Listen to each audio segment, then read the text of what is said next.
At our wedding, my husband raised his glass and said, "Please thank me." I took in a leftover woman in her 30s. He laughed. Good luck getting pregnant at that age. My parents chuckled. We always hoped he'd marry her younger sister. The room burst into laughter. Then a video started playing behind us. And suddenly, the room went silent. From the window of a Boston high-rise, Elizabeth Kennedy gazed at the twilight settling over the city. As vice president of Brunette Capital, her days were surrounded by numbers and data. That day, she had stayed late to complete final checks on a major investment proposal. The office phone rang. It was her mother, Martha. "Elizabeth, you haven't forgotten about tomorrow's dinner, have you?" Martha's voice had its usual sharp tone. "No, Mother, I remember. I'll be there at 7, Elizabeth answered, removing her glasses. "Olivia will be there too. I'm looking forward to hearing about her exhibition." Elizabeth sighed softly. Her sister Olivia worked as a curator at a small local art museum and was her parents' pride and joy. "Yes, of course. You know, Elizabeth, I've invited George Martin's son. He has an MBA from Harvard and is such a lovely young man. And he's single." "Mother, please, I'm busy with work," Elizabeth said, staring out the window. "I want to focus on my career." "But Elizabeth," Martha's voice grew sharper, "a woman should marry while she's young. You're already 38. How long do you plan to wait? Let's talk about this tomorrow." I was just about to head home. Elizabeth ended the conversation. After hanging up, she sank deeply into her chair. Her parents, Martha and George, were former professors at Boston University who prided themselves on valuing traditional values. For them, a daughter's success meant finding a good husband, not building a career. The dinner the next day unfolded exactly as Elizabeth had predicted.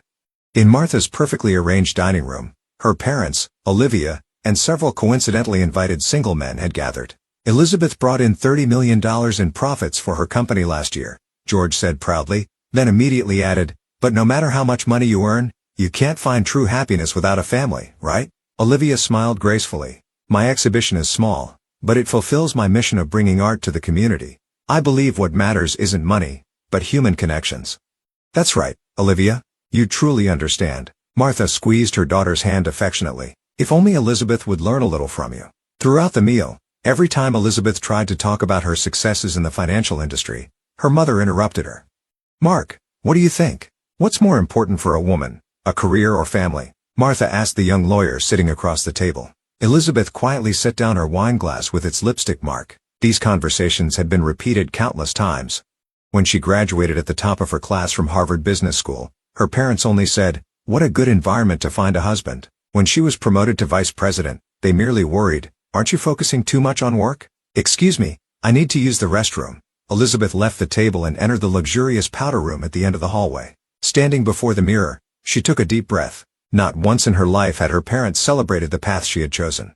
That night, as she was leaving, Olivia approached her in the parking lot. "Elizabeth, don't be angry, but I'm really worried about you. You'll just keep getting older. My friend Jessica focused solely on her career, and now she's 45 and all alone. I don't want that to happen to you." "Thank you, Olivia, but I'm fine." Elizabeth forced a smile. In truth, it wasn't her sister's concern that hurt her, but the sense of superiority behind her words. 3 months later, at a friend's wedding, Elizabeth met Michael Donovan.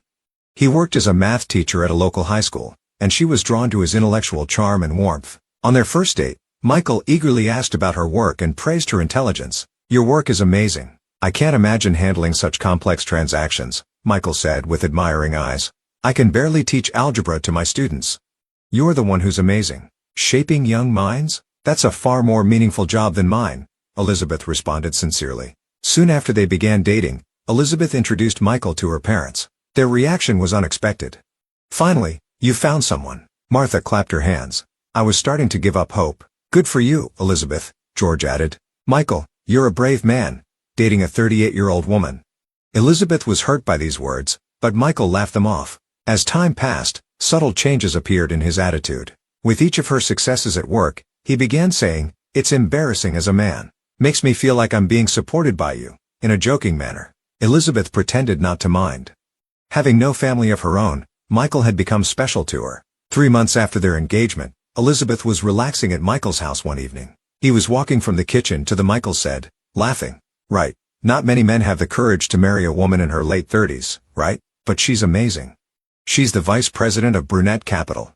Elizabeth pretended to read her book while overhearing the conversation. When Michael noticed her, he smiled. "Hey, Jim, I'll call you back later." He ended the call and sat on the sofa. How was work? Busy, Elizabeth smiled. I heard your phone call. Michael took her hand. It was just a joke, you know?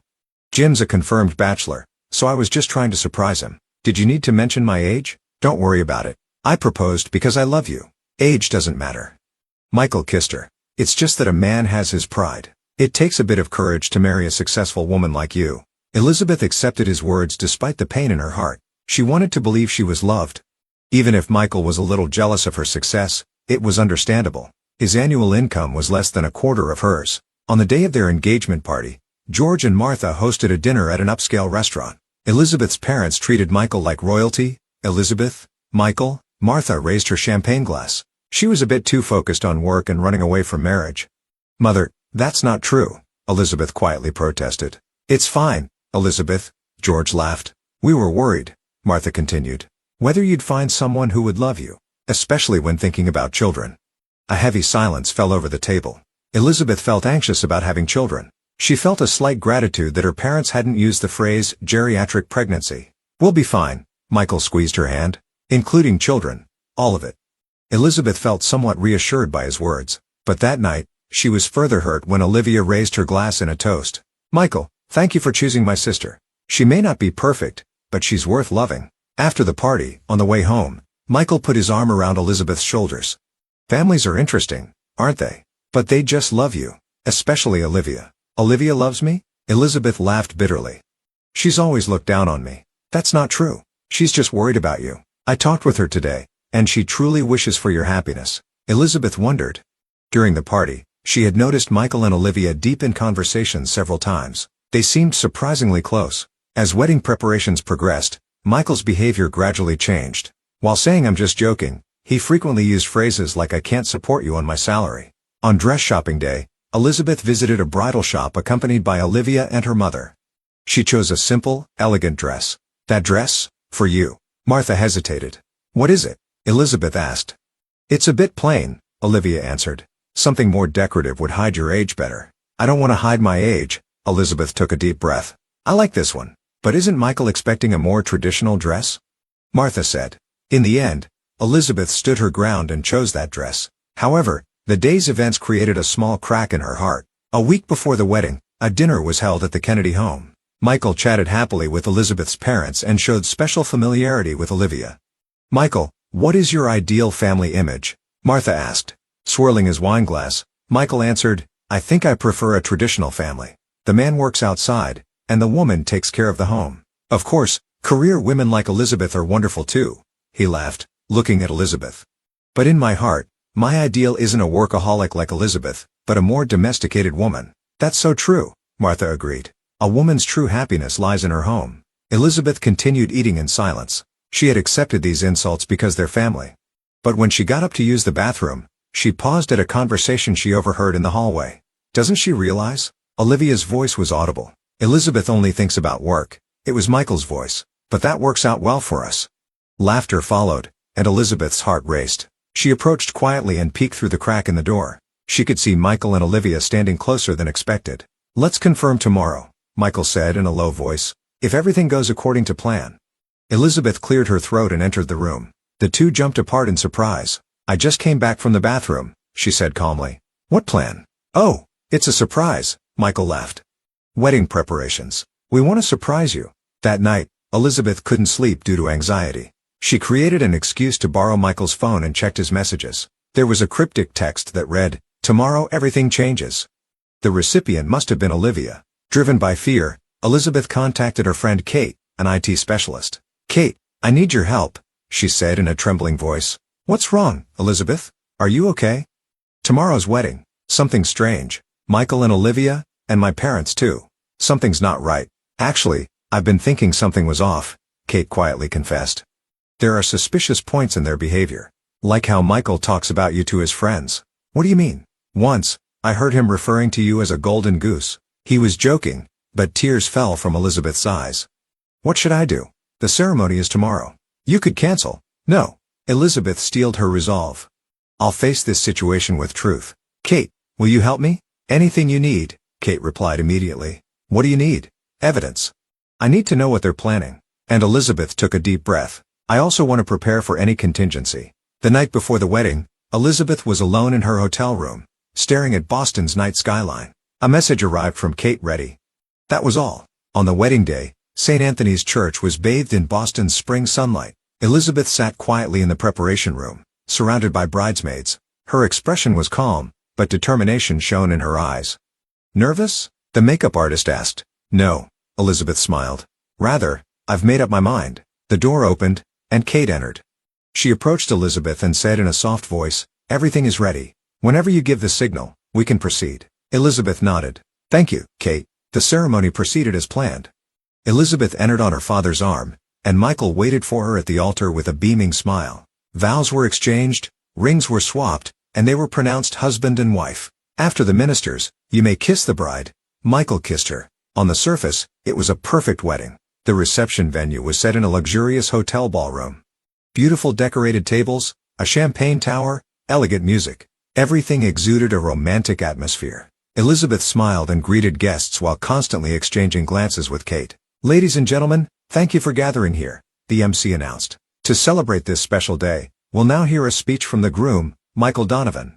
As the room fell silent, Michael stepped forward with a glass in hand.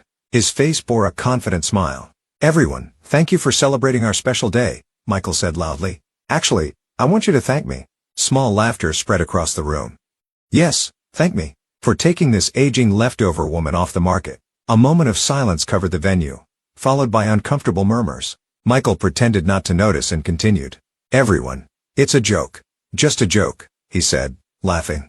"But isn't it surprising that an ordinary high school teacher like me could marry such a successful woman?" Elizabeth remained motionless, watching him with a calm expression. "Having children at this age is probably impossible," Michael continued. "But it's okay. I have a plan." The atmosphere in the room froze. Several guests frowned in discomfort, and friends looked worriedly at Elizabeth. Martha and George smiled and raised their glasses. "We always hoped he would marry her sister," Martha suddenly exclaimed. "Olivia would have been more age-appropriate." George nodded. "Well, it's good that Elizabeth found a good companion." We had given up hope. Tension hung in the air, with awkward laughter spreading. Many guests looked confused.